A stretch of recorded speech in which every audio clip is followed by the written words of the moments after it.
So, the morning meditation was setting the whole group of the combined classes up for a deeper exploration of the four immeasurables, and particularly with the Tonglen practice, there's an exploration of compassion. But rather than switch gears, I'm going to back to the way we were working with it yesterday. So, what's interesting is we're starting to see how we're building our understanding, and that many of the meditative states that we are experiencing and entertaining are actually conceptual meditative states. And we may wonder, for instance, we do a beautiful loving kindness meditation, and then 5 minutes later, when we're with our families, it's gone.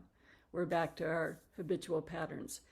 And that's because our understanding is still at a conceptual emotional level. So, as I was saying yesterday, we don't understand our emotions as conceptual, but from this perspective, they are conceptual states, just like our thoughts are conceptual states, which means, like every kind of conceptual event, it is impermanent.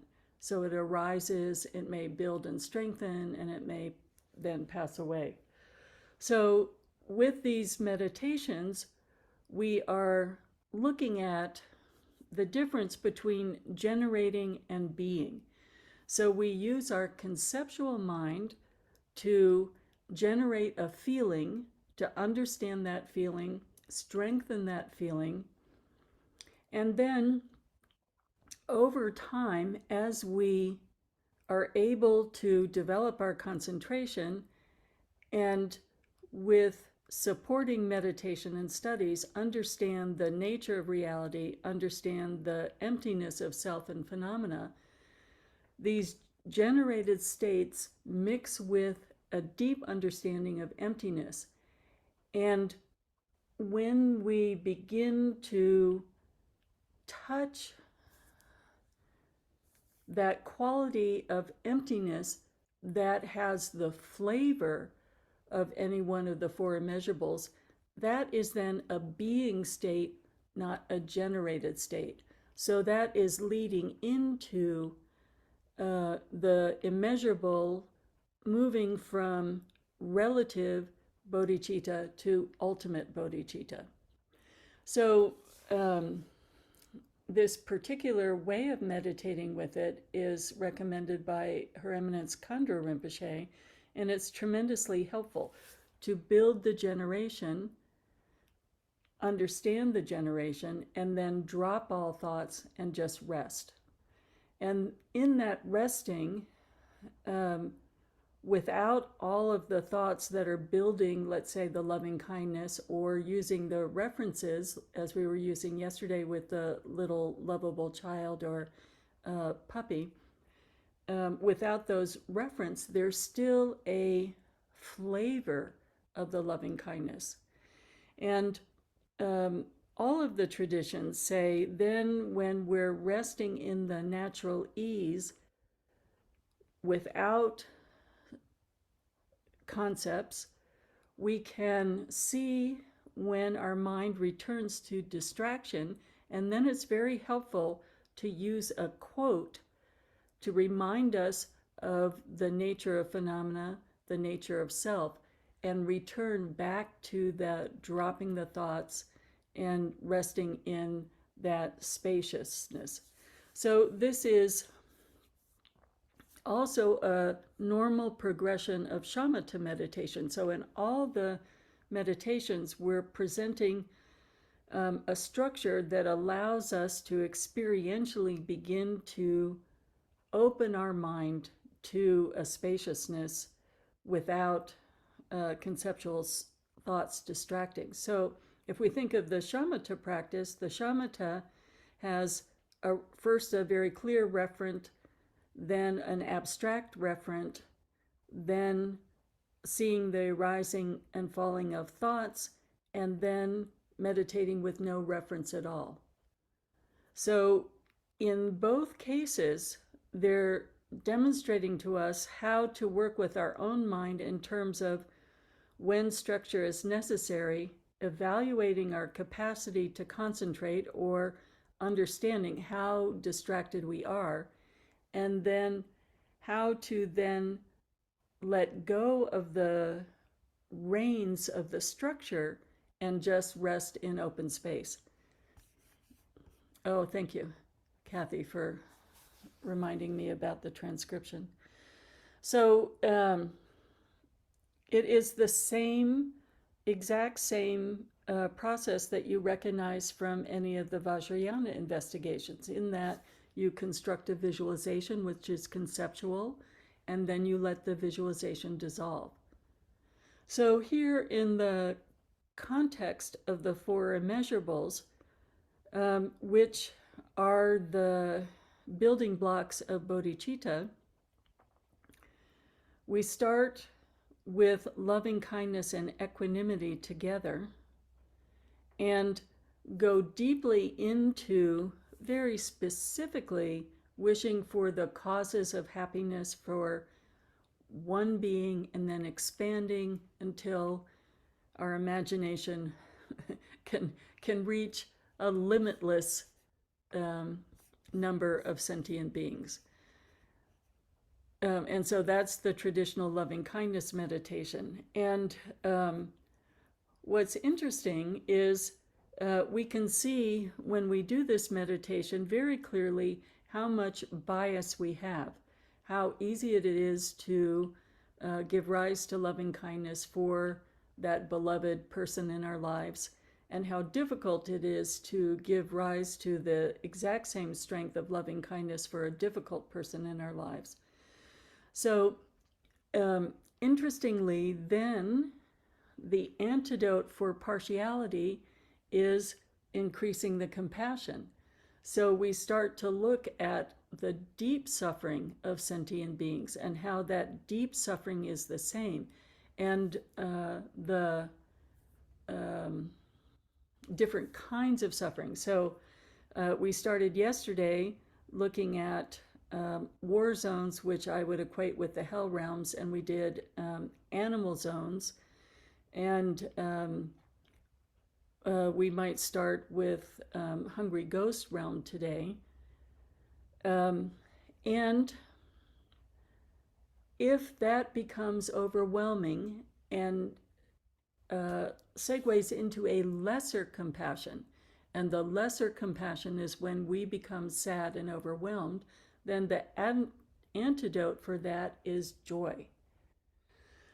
In this case, from this teaching on the four immeasurables, joy is the fruition of a full understanding of equanimity or non-bias, loving kindness, and compassion. So they all are interlocked with each other and become each other's antidote. So if in our exploration of joy, our mind becomes overexcited, then we go into a meditation on equanimity. And in each of these, the closer they become to being joined with an understanding of no self, no reference, and no action being done, or being joined with emptiness, then the more stable they become, and the more they're reflecting the being of our innate nature instead of a generated state which is impermanent. So coming into meditation this afternoon, I'm going to invite us to go quickly through the first three and then go deeper into the joy and work with that meditation for a little bit longer amount of time. So let's begin again with the loving kindness meditation. So we're seeing a beloved person in our life, and we are just wishing them every happiness with all the strength and sincerity that we can generate, and we're feeling our heart just open in tenderness. We're experiencing what it's like for our heart to be undefended, unprotected, no judgment. So we're giving rise to a beloved relationship that's very uncomplicated and easy. That's why it's easy to think of a puppy or a toddler rather than a spouse or family member. So we want that uncomplicated, very safe situation so that our heart can just magnificently open in loving kindness, just wishing the best. So let's go into that state for a few minutes.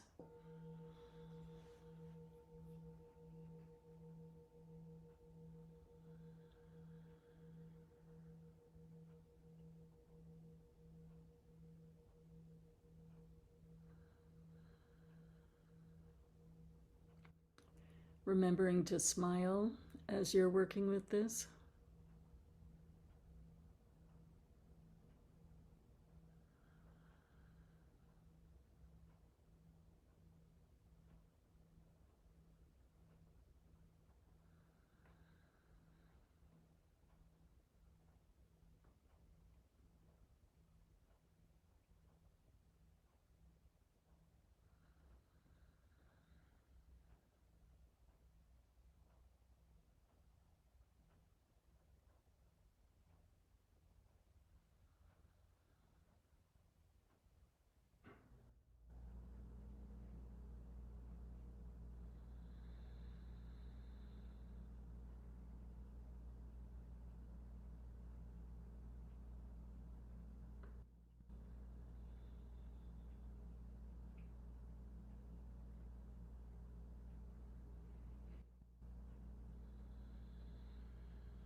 Okay, let's move to include one other being.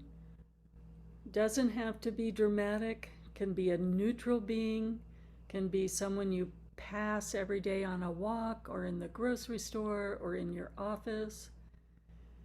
And just notice that partiality is part of how we are operating in the world. And see, what is it like to give rise to an equally urgent, tender, open, undefended heart in relation to any other being that is slightly less known, slightly less beloved.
And how do we overcome that partiality, that discrimination?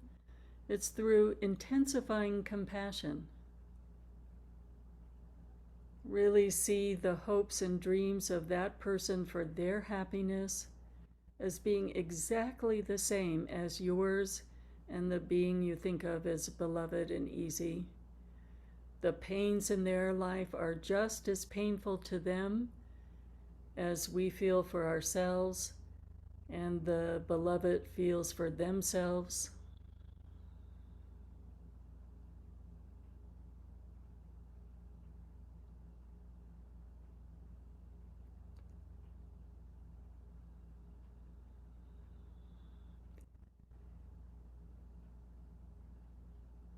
And just keep investigating until you can include with the same open, undefended, unjudgmental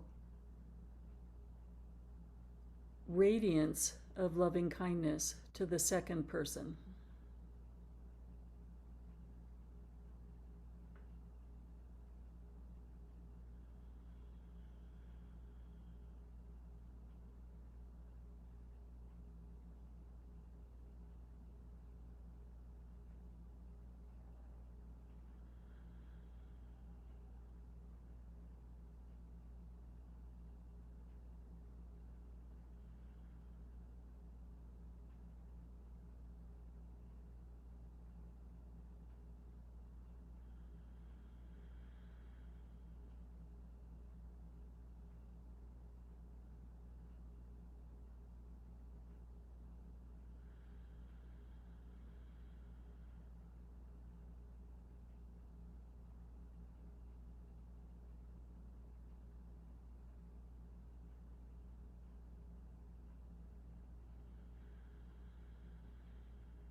Now let's drop the thoughts and just rest in the spaciousness without any conceptual generating of loving kindness.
So depending on our level and capacity of concentration, we may find that there is a wavering in distraction, and we want to build strength through this meditation in understanding how to join this with emptiness.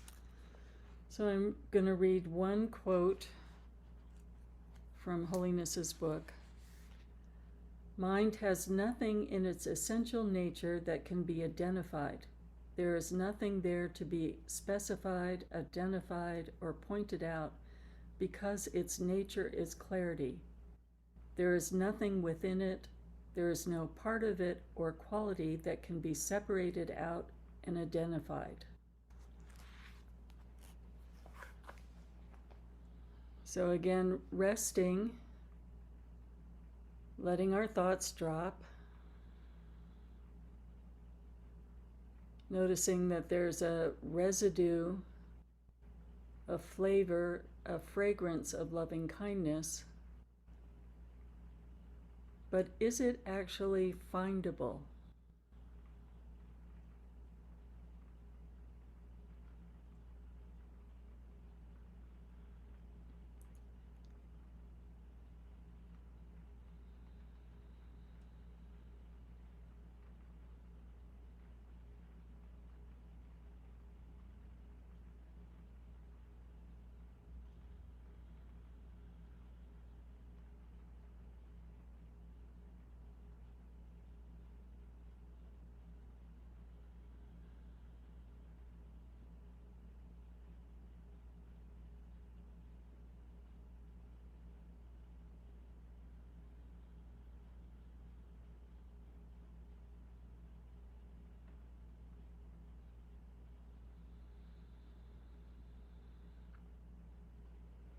Looking for a little bit and then resting again, dropping all thoughts.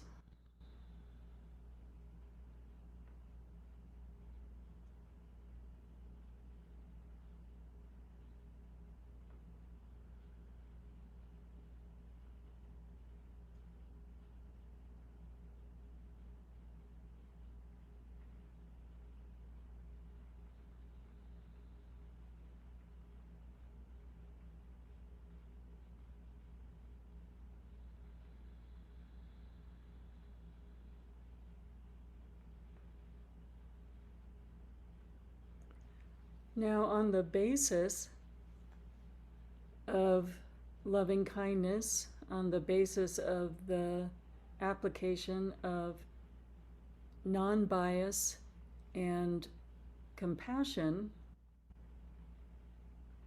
let's go into joy.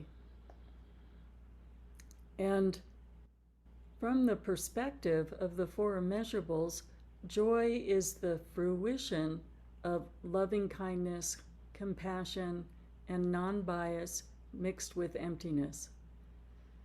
So the meditation begins with identifying joyful states that we can observe and rejoicing, and going back into our loving kindness meditation and seeing all those beings that we had such an aspiration that they have every happiness, seeing them receive all those causes and conditions, seeing them so happy and content, going back into the compassion meditation and seeing those beings released from their sufferings, meeting the causes and conditions of the path, and seeing the joy that arises spontaneously as we rejoice in the happiness of those beings, the fruition of our aspiration. So again, let's start the same way we did with the loving kindness meditation, taking one being,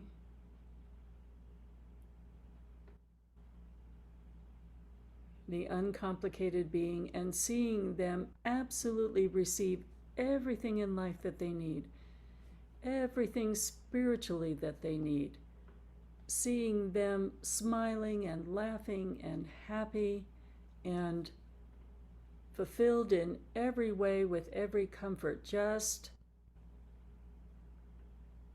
then observing the joy that arises in our hearts when that loving kindness aspiration is totally fulfilled.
And just as we started to move, extending that same loving kindness to other beings, in the same way, extend the loving kindness, seeing it absolutely fulfilled in every conceivable way.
We can quickly see again where we are weak in concentration if distraction arises, where our loving kindness is weak if we dissolve back into a degree of partiality. Someone is more deserving than other one. And we can see within that partiality in terms of the rejoicing, if we don't want to feel joy in someone's receiving every conceivable happiness, or if we want to actually undermine it in some way with spite or indifference. So we start to see how all three are interlocking and how all four build one upon the other, just wonderfully supporting and enhancing each other. So when you see your rejoicing either becoming too excited, or you see your capacity for rejoicing in the joy of others starting to lessen, then we move back into equanimity. Each and every being has the same desire for joy, the same desire for happiness. So let's go into this meditation a little longer, specifically on the generating aspect. And as you generate, notice when you need to bring in equanimity due to partiality or overexcitement, and how you can go back to contacting the conceptually built joy and strengthening it. We can go back to the compassion meditation we were doing yesterday, the compassion for the suffering beings, particularly in the animal realm, in the ocean, seeing all the oceans becoming clear, all the animals having a totally supportive environment so they can swim freely, communicate with each other, enjoy all their sense gates, free from any disturbance in the environment. So, any one of these different sources of joy, again, seeing the aspiration from the compassion meditation or from the loving kindness meditation, being strongly fulfilled. Let's sit with this.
Then dropping any generation conceptually and sitting in the spaciousness with ease.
So as we become more familiar with these meditations, we start to see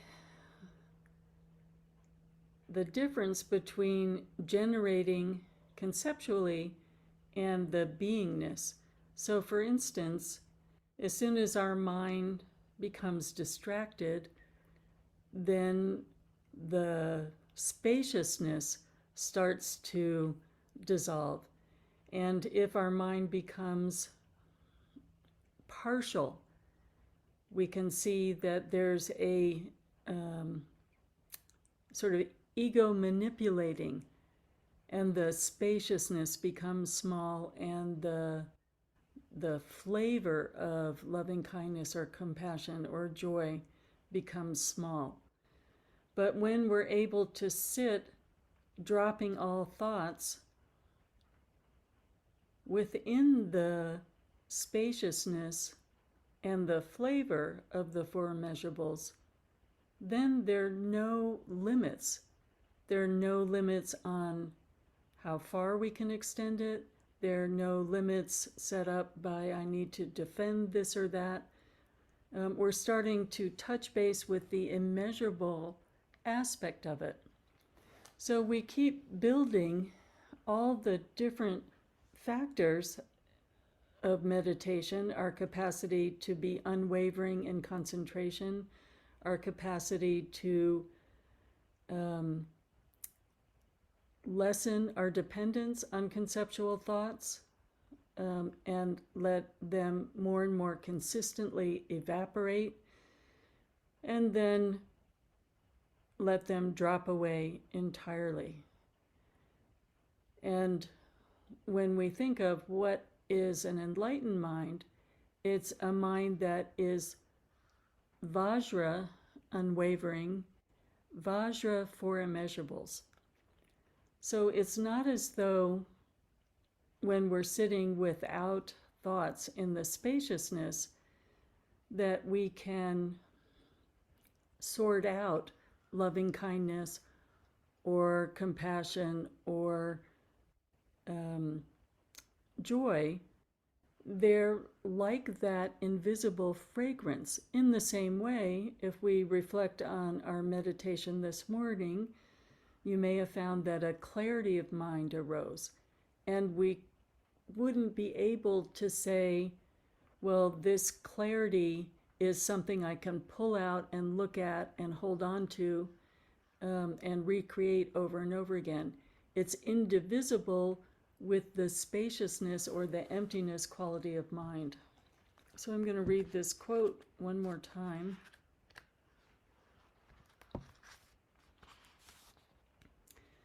Mind has nothing in its essential nature that can be identified. There is nothing there to be specified, identified, or pointed out, because its nature is clarity. There is nothing within it. There is no part of it or quality that can be separated out and identified. So getting beyond that, one arrives at the state of finding the path to Buddhahood through this non-specification, non-identification of the nature of reality. And by becoming accustomed to this state, one is free from all conceptual thoughts. So much to explore in this area. So again, I invite you just to drop all of the meditation, the conceptuality of the meditation, and let's look at the 16 breaths again.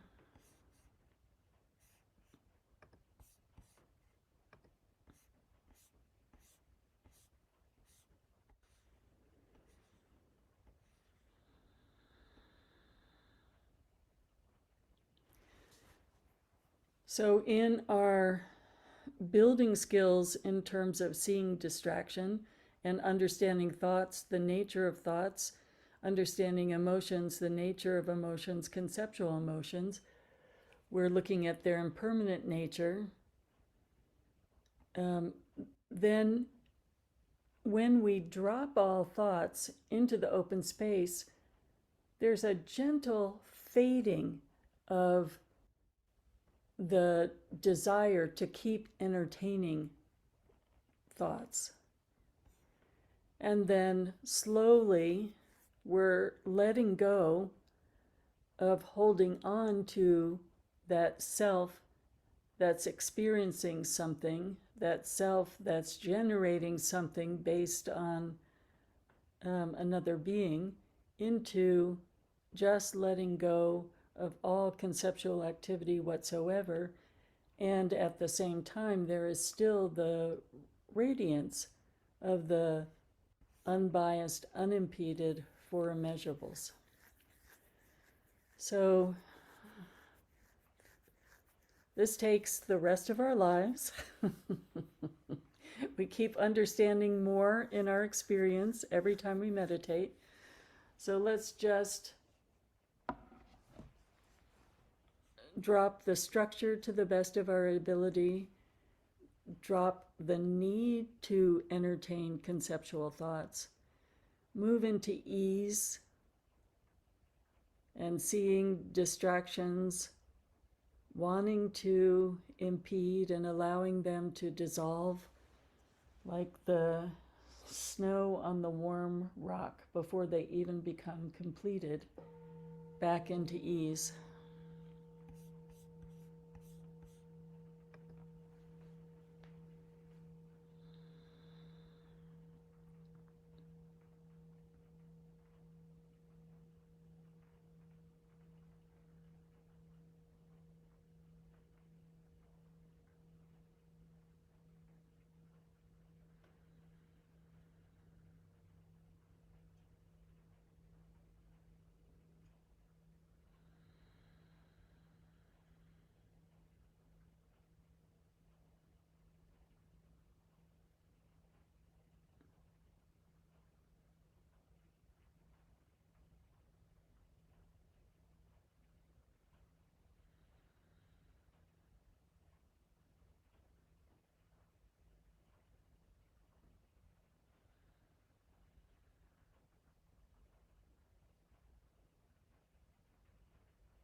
So I'm going to pull up dedication, and then we'll open to reflections and questions.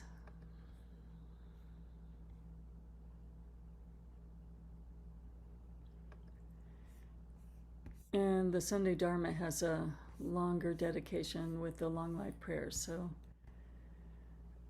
I'm going to pull up that prayer book.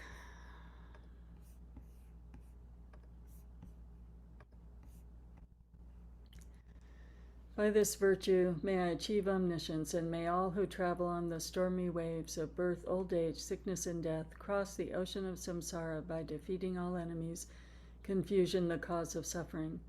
Bodhicitta, the excellent and precious mind, where it is unborn may it arise, where it is born may it not decline but ever increase higher and higher. I pray that the Lama may have good health. I pray that the Lama may have long life. I pray that your Dharma activities spread far and wide. I pray that I may not be separated from you. For this realm encircled by snow-covered mountains, you are the source of every benefit and bliss without exception. Tenzin Gyatso, you who are one with Avalokiteshvara, may you remain steadfast until samsara's end. Embodiment of the three precious jewels, Padmapani, who holds the teachings of the victorious one, seeing the all-goodness meaning with the wisdom eye, may you who are spontaneously established activities live long for hundreds of kalpas. Noble Manjushri, the Lord of Speech, who manifests to hold the teachings of the Triple Gem, who raises the lamp of the sage's teachings, may you who are the light of the Dharma live long for hundreds of kalpas. The one known in the Holy Land as Aryadeva, emanated into the Gar clan of eastern Tibet as Chodingpa, the heart son of Jigten Sumgun, may the life of glorious Garchen remain steadfast for 100 eons. And Garchen Rinpoche is such an example of joy, particularly for us. We know that he experienced years and years and years of trauma in a prison work camp. But when we are in his presence, we feel nothing other than unimpeded loving kindness, compassion, and joy, and that it is totally unbiased in every single person that comes into his field. No bias whatsoever. So often we are caught in our histories and our wounds, and he's an example of turning that pain of life into, as close as we might directly experience enlightened joy. So now we have time for reflections and questions. And just to say, a letter will go out to folks who were new. I know a lot of people weren't able to make it back this afternoon. That there is a Friday class where we look at the exercises, and people can request a particular exercise to go over thoroughly, and combine that with meditation. So there is ample time to learn the exercises, repeating it weekly. So thoughts or reflections or questions this afternoon?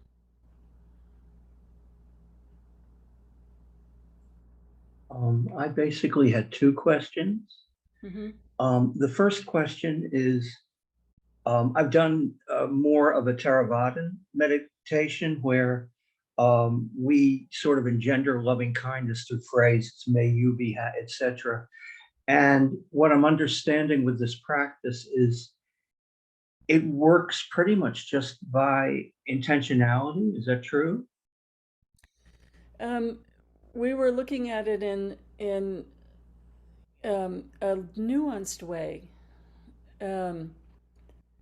That one of the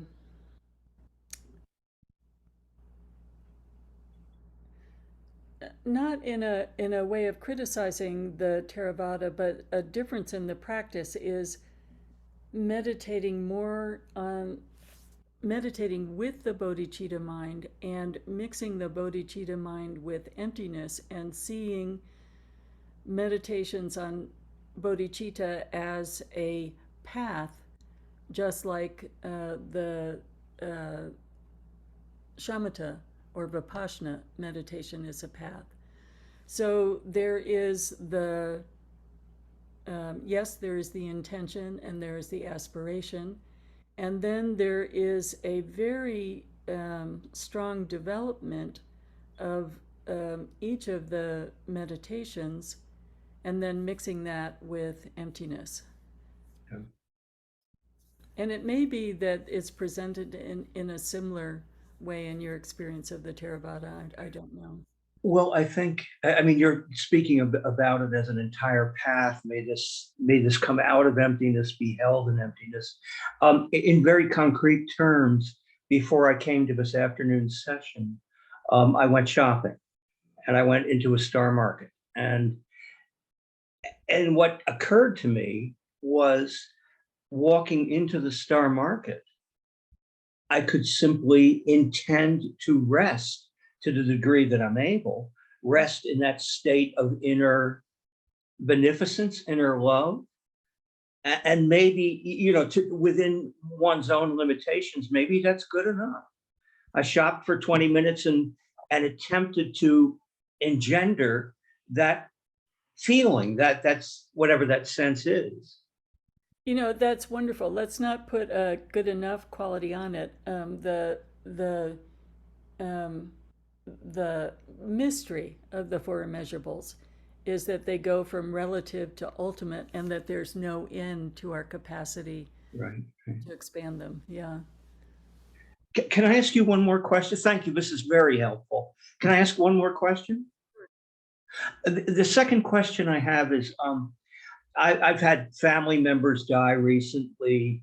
I have friends who are very sick. I was hospitalized twice this summer. So obviously I've experienced a fair amount of anxiety around my body, my life, and you know, the lives of my loved ones. And I found you know, right at the beginning, that preliminary visualization of all these beings. I almost feel like I'm going to cry. Sorry, can't help it. But I found that to be very, very stabilizing and reassuring. And I thought, gee, this, you know, this might be a nice meditation just to do as a meditation itself, take in all this beneficence. Absolutely. Absolutely. Okay, yeah. And then as we come to, you know, what I like about this, the tradition is there are just so many varieties of ways to practice. So taking it in and letting all of your doubts and all of your illness wash away, that's perfectly wonderful. And Yeah. creating this field that then you can extend to others. Part of the first part of the loving kindness meditation, um, we were approaching it from the perspective of imagining a little child or a puppy. Yeah. But an equally effective method for many people is just as you've described, feeling that loving kindness extended to you and knowing it through that, and then sending it out. So there are two different ways of knowing it that are both equally effective. Great. And Thank you. yeah, Thank you very much. Yeah, yeah. other thoughts, questions, reflections this afternoon?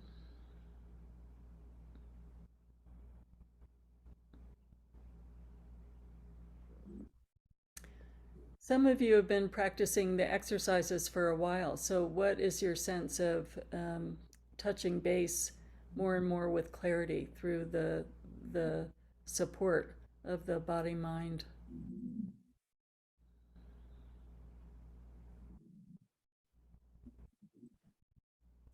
I was glad to go back over all of the exercises with explicit instructions again. Because it just made me realize that the body can be a gateway. Mm-hmm. And so, and it's just subtle little things that, it just seemed like the exercises, while they make the body move, they calm the body or create some kind of expanse so that the experience of meditation can happen. So it was deeper this time, just having done the exercises for a little over a year. But every time I still feel like a beginner. They are, the holiness is curating the section that he opened up for us in the 6 yogas of Naropa with the Indian yogas and with the Tai Chi Qigong, makes such a sort of enriched, mutually supportive environment of the exercises. I really appreciate the combination.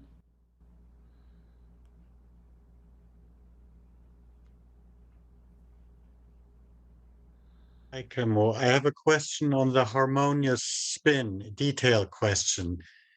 What feels clear is when the light goes out towards the extremities, that the hands sort of move outside, and when it comes back, that the hands move sort of inside. What is not clear in the central area of the body, whether it moves, like, for example, as you come up from the legs, when do you switch from going inside back towards outside? Is that at the heart level or at the center level? Or is that experiential? Meaning we do whatever feels right.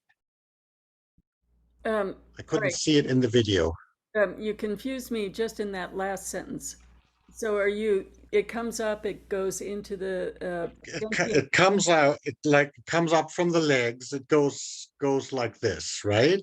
Comes up from the legs, and it goes into the belly, then going up, up, up. And when does it switch towards going outside again? At the heart level or at the belly level? oh, at the heart level. At the heart level. Yes. And same as we come down? Yes. So Okay, it goes thank you. right up and goes out at the heart level. And I don't know if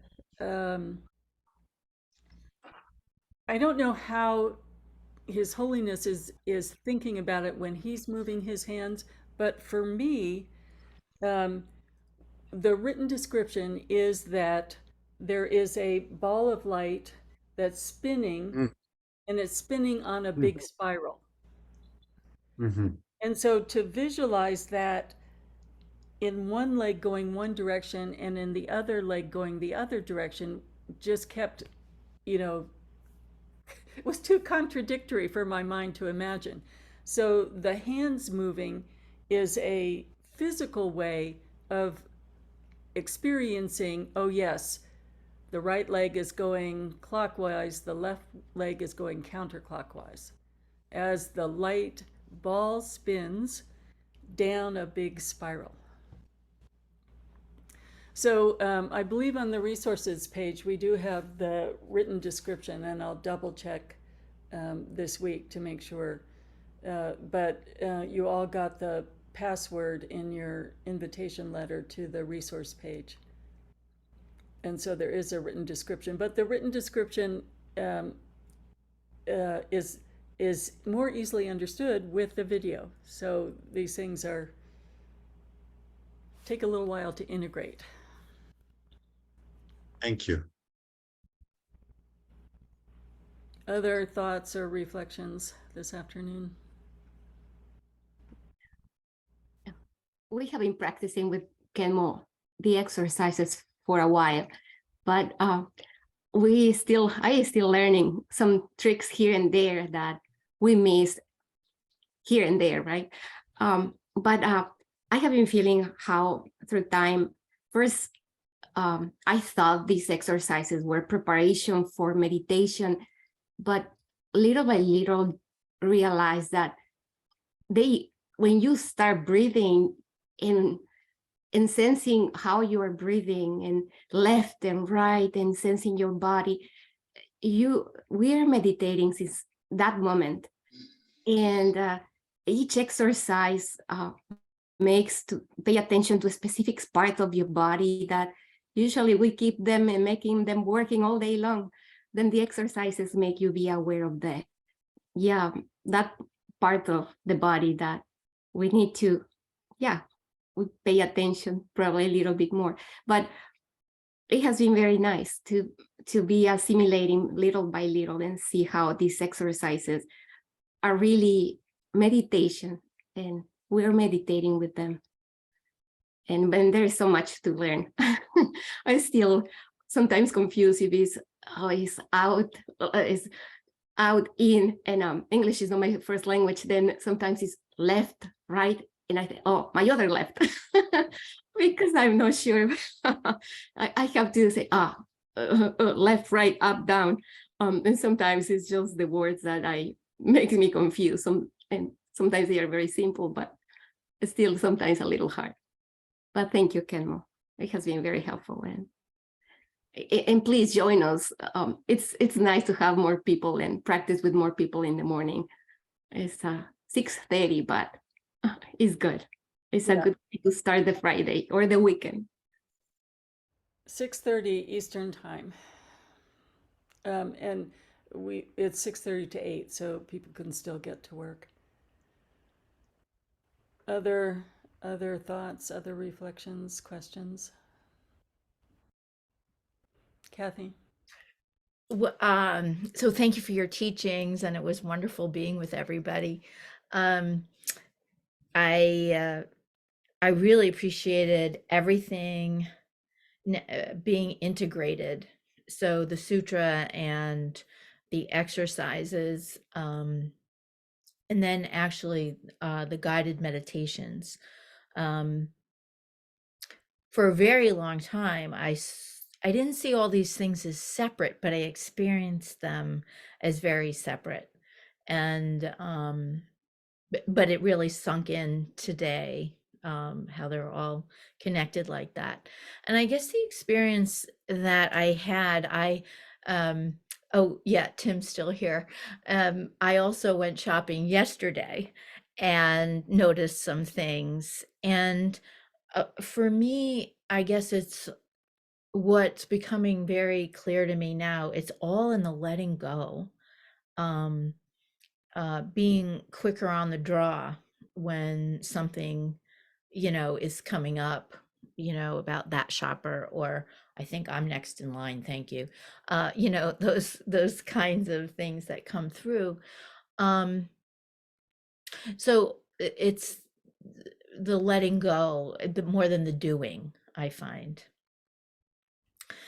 And I'm reading a book by Pema, her latest one, As You Live Is How You Die, and she talked about patience and how, it's to me, it's somewhat comforting to hear the humanity in some of, these teachers, and how she says, yeah, when you're pressed and you need to be patient, you can be feeling impatient. But what are you bringing forward in that moment? And so I guess what I've realized in these, everything's going to happen. We just don't know what it is. And that's the okayness, I guess, is, so what are you going to do? Impatience is here. What are you going to do? The snarky comment is there. What are you going to do? So anyway, curiosity rather than shame, all of those past teachings, just thank you very much. It's coming together. It's so interesting to see how we would like to believe we're separate from every other human being in terms of human nature. You know, we've been practicing all these years. We would like to think that impatience never comes up. And what I appreciated about Khandro Rinpoche's teaching in this area is that her tradition emphasizes equanimity first. The Drikung tradition emphasizes loving kindness first, and they are inseparable. But when I really go into partiality or discrimination or bias, you know, just in terms of let's say family members, or the little baby I was imagining and the grocery store clerk, you know, the vast difference. You know, I really see and understand how much work there is to do with equanimity and the sameness of self and others, and why that's such a valuable and precious meditation to go into over and over again.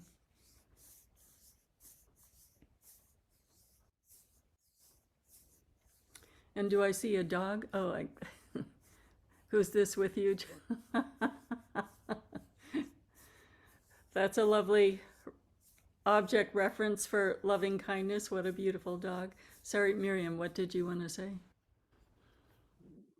I have a question. I noticed when in the 16 breaths that some of the words change from this version to the previous one that we had before, a few words. And I noticed that on the 4th and the 8th, now we use the word make. And make for me, I feel like it demanded an effort that I had to do something versus I have to allow things go well, because make peace, or well, I don't know, my body, make my body be calm and at peace, or then I feel that change, but I don't know if you would like to clarify it. Thank you. I go back and forth between Bhikkhu Bodhi's translation and Thich Nhat Hanh's translation. And different people were disturbed by pronouns, so then I went to no pronouns. So first there were all male pronouns, then there were alternating pronouns. Now they're trying to do it with no pronouns, but I'll look at that. I think this one may be, I'm not sure which of the two people, but it's interesting to see. One of the things that I noticed with Bhikkhu Bodhi's translation is some of the words he used were a little archaic and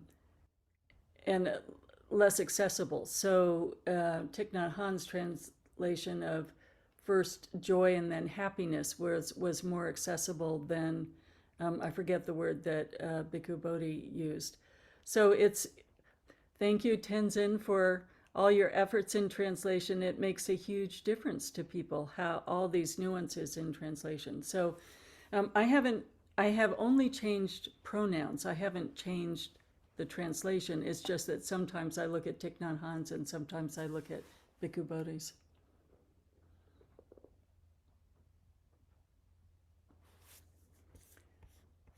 Other thoughts, or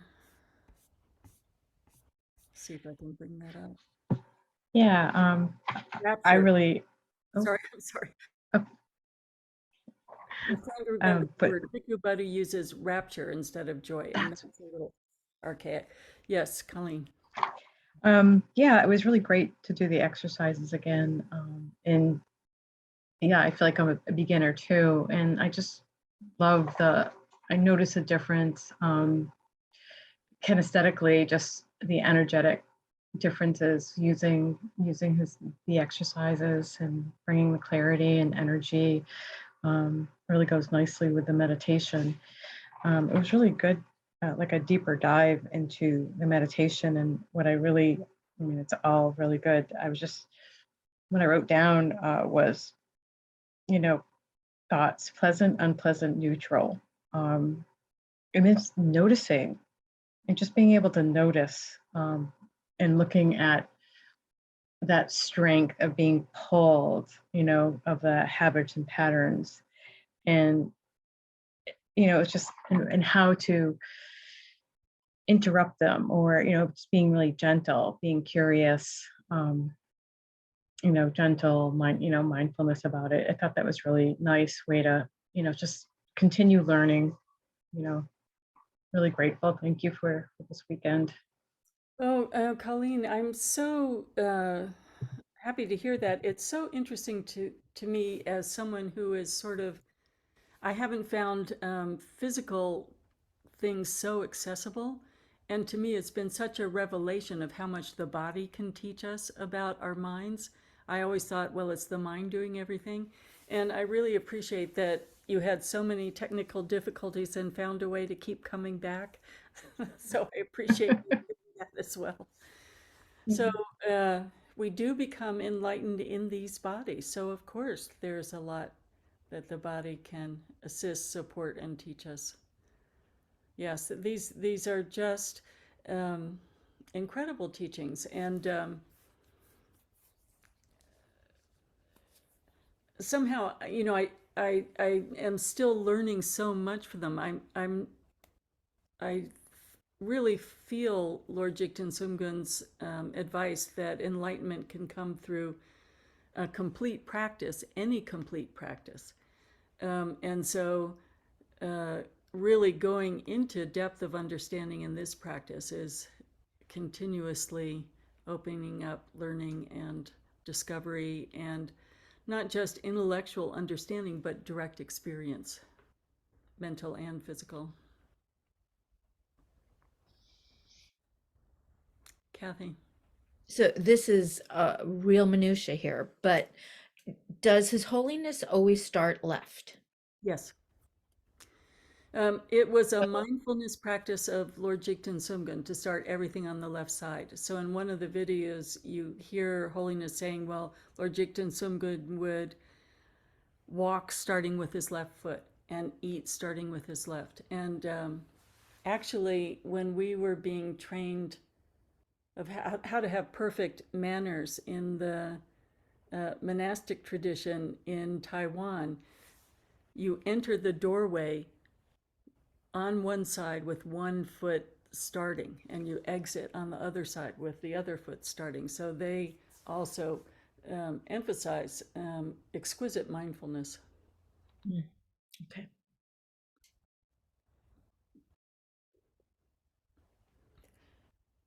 Khenmo, I want to thank you for that. You keep doing these retreats. It's very helpful to sort of keep working on the same process little by little.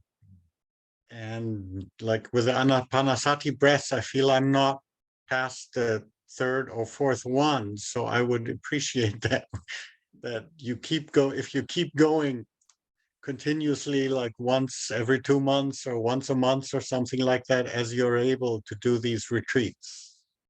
Thank you very much. Oh, thank you, Tenzin. This is what I mean about a flexible structure. Those first 4 breaths are actually concentration going all the stages of shamatha to single pointed concentration. So yes, they're a world in and of themselves. And then they present a structure relative to concentration and investigation that we can then look at. It's helpful just to read the 16 breaths and look at them relative to the practice to see it's like, here's a structure, then these are the ways to look at the mind, and then now it gets subtler, subtler, subtler, not steps 1 to 16. Yeah.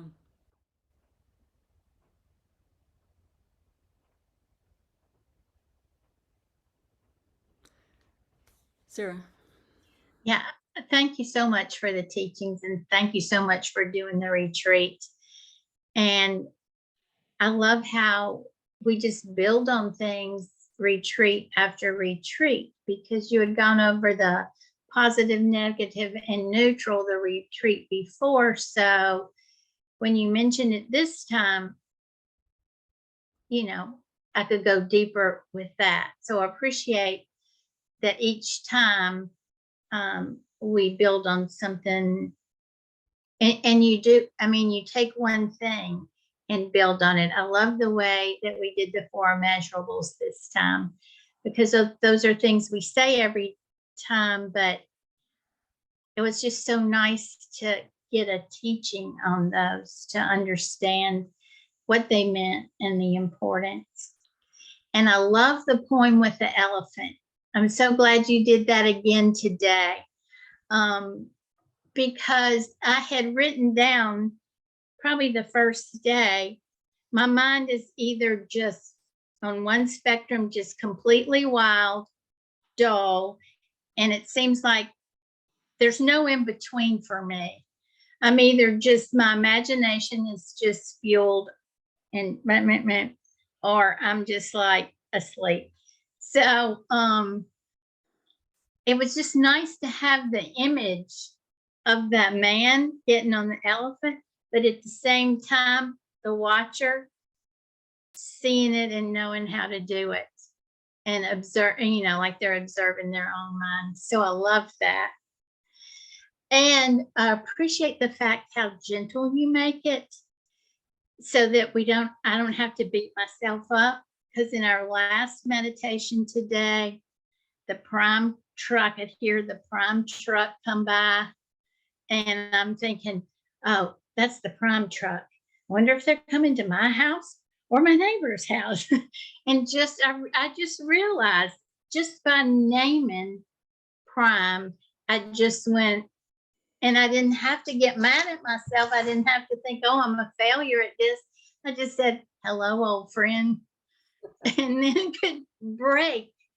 Once I said, hello, old friend, then I could break that dialogue going on in my head.